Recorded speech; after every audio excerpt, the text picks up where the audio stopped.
आखिर 3.5 वर्षपछि किन सरिँदैछ त रुम। हेलो गाइस, सबैलाई स्वागत छ सुनिता साहनी मिनी ब्लगमा। सबैजना सन्चै आरामै हुनुहुन्छ होला। सबैको दिन शुभ बितोस्।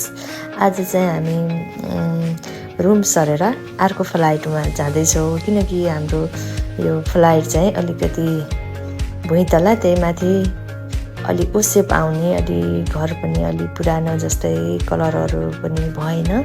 अनि मेन त मेरो रुम चाहिँ बाटो नजिक भएर मेरो छोरी चाहिँ जति बेला पनि रुमबाट बाटोमै गइदिने हुँदाखेरि डर लागेर हामी चाहिँ फ्लाइट सर्न बाध्य भयौँ, किनकि मेरो छोरी चाहिँ अहिले धेरै चकचक गर्ने बेला भएको कारणले हामी चाहिँ रुम सर्न तयारी गर्दैछौँ। अनि यसरी म चाहिँ रुम सर्न मलाई चाहिँ कति टेन्सन छ मेरो छोरी र अनि दाइलाई चाहिँ, उनीहरूलाई चाहिँ खेल्नै हतार।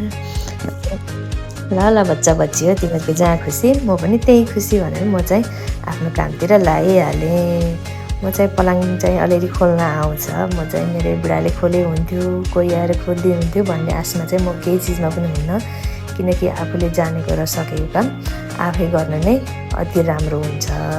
अनि मेरो बुढो चाहिँ अब रुम सर्ने भन्दैमा दिनभरि पसल बन्द गरेर बस्न पनि सकिएन। बुढो चाहिँ बिहानै उठेर पसलतिर लागिहाल्नु भयो। अनि मैले चाहिँ फोन गरेर मलाई बेड फुकाल्ने ग्लास ल्याइदिनु, म चाहिँ बेड फुकाल्दै गर्छु भनेर म चाहिँ आफ्नो काम लगाइहालेर बेडहरू सरसर फुकाउँदै गएँ। सजिलै हुँदो रहेछ, आउँछ मलाई कस्न अनि फुकाउन।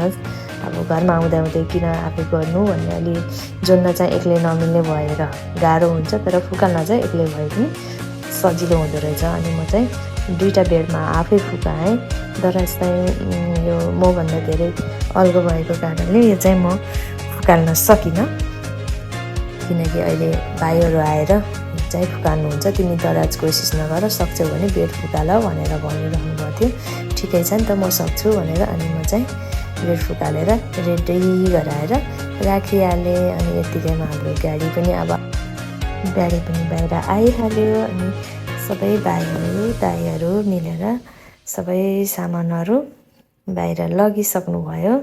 त्यसपछि सबैजना सक्दो ठुलो चाहिँ गाडीमा हाल्नु, सानो चाहिँ रहेको अटोमा हालेर लिएर जाउँ भन्ने सल्लाह भयो र अनि ठुलो सामानहरू गाडीमा हालेर गाडी चाहिँ गइहाल्यो। अनि हामी चाहिँ पुरानो रुमदेखि धेरै टाढा छैन, सायद 1 मिनट पनि नलाग्ला नजिकै सिफ्ट भएका छौँ, किनकि हामीलाई चाहिँ फ्लाइट चाहिएको थियो। फ्लाइट भयो भने एउटै फ्लाइटमा भित्र नानीलाई छोडिदिएपछि मजाले खेल्न भित्रै बस्न पाउने भएकोले हामी चाहिँ फ्लाइट खोल्न बाध्य भयौँ। अनि यतिकैमा चाहिँ हामी पुरानो घर छोडेर नयाँ घरतिर लागिहाल्यौँ। बुढो र भाइहरू सबै गइसक्नुभयो।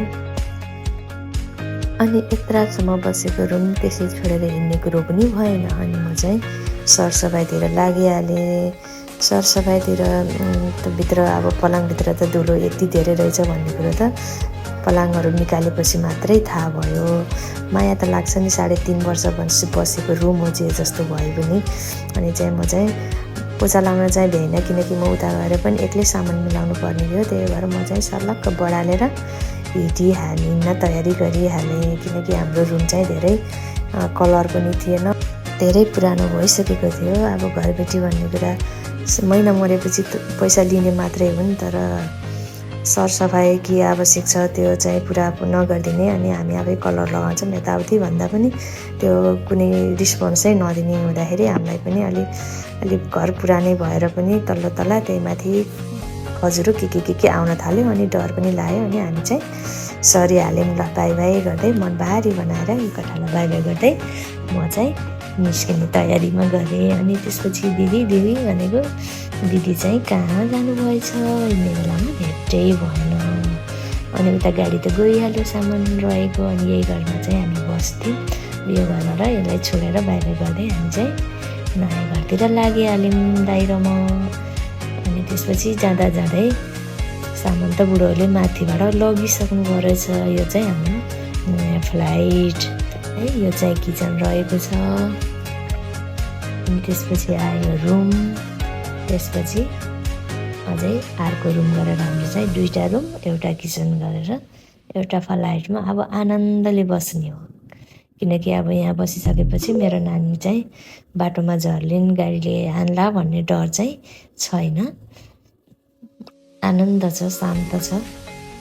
पैसा तिर्न शान्त भएरै अलि मनमा शान्त चालले नै बस्नु जरुरी रहेछ जस्तो लाग्न थाल्यो। अनि त्यसपछि त्यत्तिकैमा मेरो दिदीले खाना बनाएर ल्याइदिइहाल्नुभयो। उहाँ दिदी चाहिँ हाम्रो रुम साइडको दिदी है। यो दिदीलाई छोड्न चाहिँ एकदमै मन भारी भएर निस्केको हामी चाहिँ। दिदी चाहिँ एकदम हेल्पफुल हुनुहुन्छ हरेक चिजमा।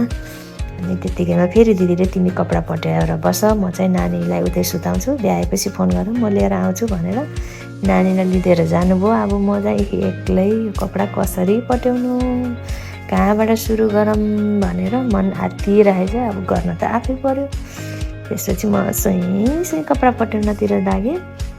कपडा पट्याउन मात्रै भए त हुन्थ्यो। अनि त्यो भाँडाकुँडा पोचा लाउन, हे भगवान् म कहिले भ्याम भनेछु, आफ्नै टाउकोमा ठोकेछु। हेर्छु यो कहिले भ्याउने भने सपना देखेछु। हरेस नखा यति काम पनि भनेर फेरि लगाइहालेँ। बिचरा बुढोलाई फेरि थकाइ लागेछ, सुतिहाल्नु भयो एकछिन।